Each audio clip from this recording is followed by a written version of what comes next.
What we want to do to finalize our app here, we want to be able to add some images here, like I said before. So we're going to get all of the extra images from our list here and show them in a scrollable left to right view. In this case, it's going to be a list view, but a different kind of list view, which we're going to learn about.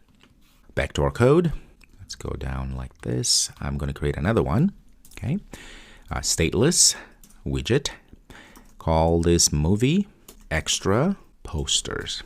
Well, first of all, we need to pass a property here that will contain all of our images. In this case, just the URLs. So I'm going to say final. It's going to be a list of strings, okay, because all the URLs are in string format.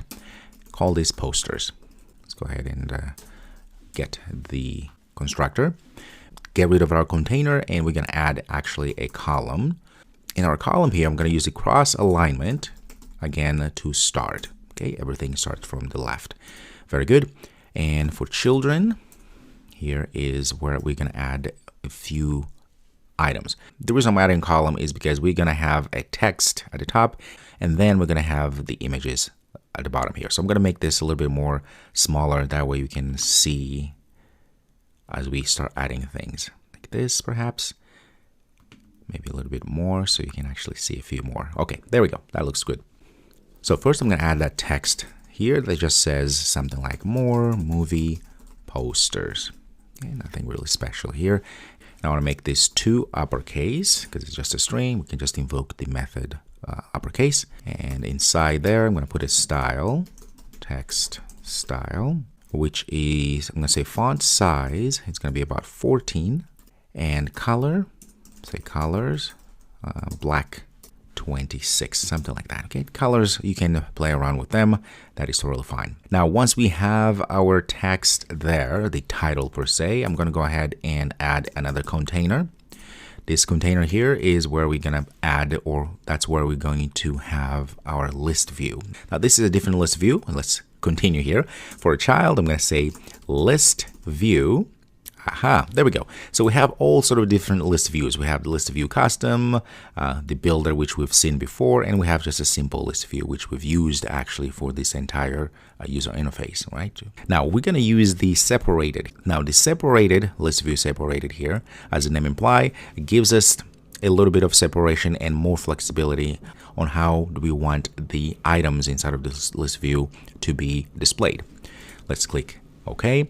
We can go actually to documentation, okay, and look at what all of this entails. So it says it creates a fixed length scrollable linear array of list items separated by list item separators. Very nice. So it gives us some sort of separators that comes with it for free. The constructor is appropriate for list views with a large number of item and separator children because the builders are only called for the children that are actually visible.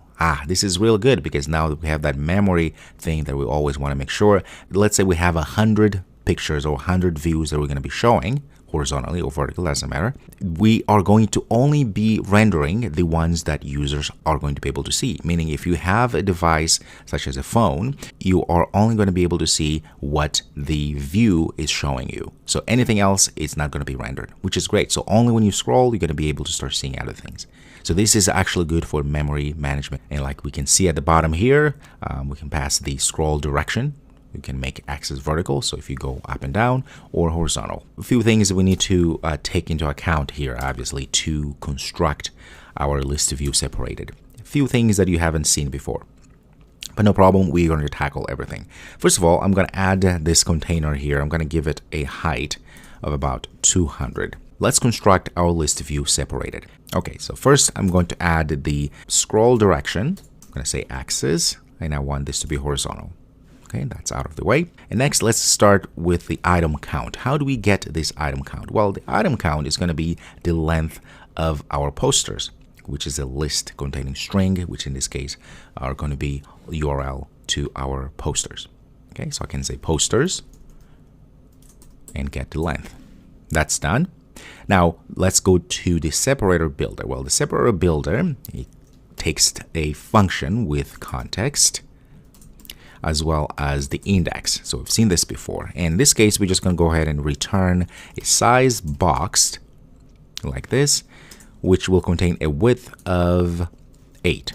That's all we're doing. So we're creating this separator, so something that will separate these items or these views in our list. Does it make sense? So we're just saying here, we're just going to go ahead and pass a size box. We could have passed a container and add the width and so forth, but size box is easy because it just gives us that separation. That's all. Okay, very good. Now, item builder. Now, this is where we're actually building the item. All right, so I usually like to move this, let's see, to the bottom. That way we have more space and it's better that way. I like that much better anyway. Okay, so the item builder here, I'm going to, of course, pass the function here, pass the context because it's needed, and the index. I'm going to return a clip RR rect like this. Okay, this. So that way we can construct actually something similar to this. In fact, probably exactly the same to this poster here. Okay, very good. All right, with our clip rect there, we can do all sort of things. So first of all, I'm going to pass a border radius. Let's say border radius all, and then pass the radius circular and say 10. Okay, nothing really new here. And next, I'm going to pass in the child property. I'm going to pass a container here. And for the width, I am going to use, again, media query, because that is just going to give us more flexibility. So it's not just a number that we put, right? So depending on the size of the view, it will conform to the size. Okay, so media query, pass the context there, and I want the size, and I want width. Now the width, I'm going to also divide that by 4, right, to make it smaller. So for the height, I'm going to say I want about 160. These are just numbers that I have chosen. You're free to choose any numbers you want.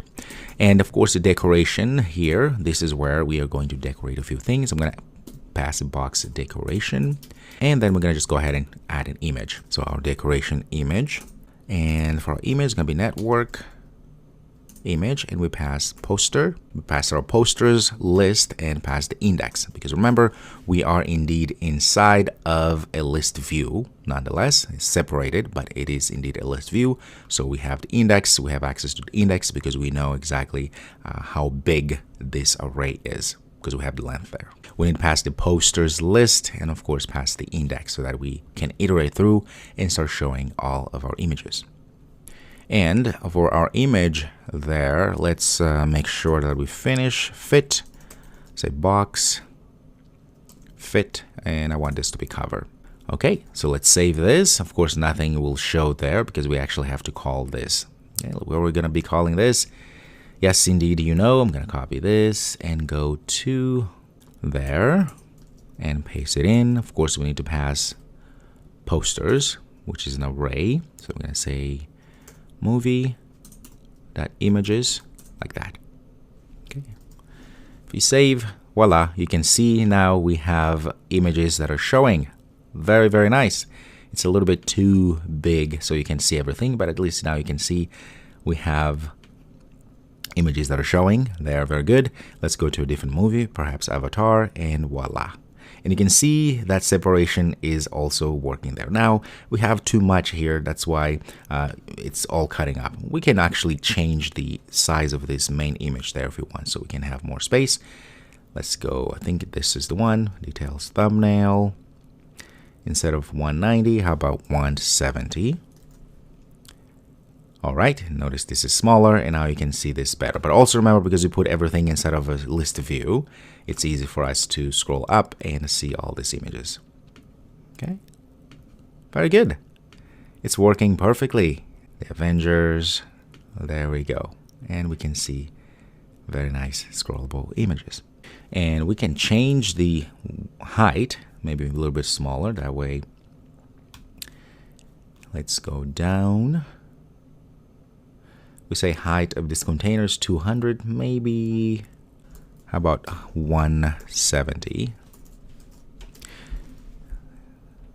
Okay, so the height is a little bit smaller. That's very good. So you can play around with that. That is totally fine.